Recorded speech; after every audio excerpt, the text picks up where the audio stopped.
নমস্কার বন্ধুরা, দেখো আমি জলপাই চাটনি রেসিপি করেছি। তো এখানে আমি জলপাই কিছু ধুয়ে কেটে নিয়েছি, ছোট ছোট করে কেটে নিয়েছি যেন লবণ হলুদ ভালো করে ঢুকে ভিতরে। তো আমি কিছু মশলা নিয়েছি, মৌরি, জিরে, ধনে, মেথি দিয়েছি, দিয়ে আমি ভালো করে ভেজে নিয়েছি।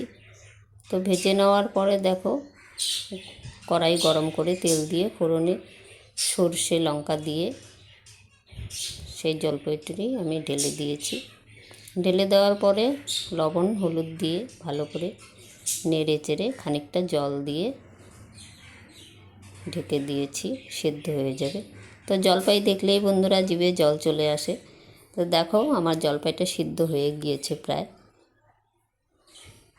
তো আমি এখন নেড়ে চেড়ে একটু গুড় ছিল, তো গুড়টা অনেকটা গলাই ছিল, তো সেই জন্য কেটে নিই। এইভাবেই গুড়টা আমি দিয়ে দিলাম, এখনই গলে যাবে।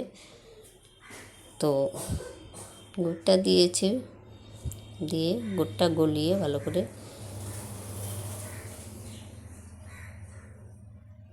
গুড়টাকে ভালো করে নেড়ে গলিয়ে নেব। তো দেখো গুড়টা গলে গিয়েছে। তো আমি এখন যে মশলাটা গুঁড়ো করে রেখেছিলাম সেটা আমি দিয়ে দিয়েছি, অনেকটাই মশলা দিয়েছি। তো মশলাটা দিয়ে ভালো করে নেড়ে চেড়ে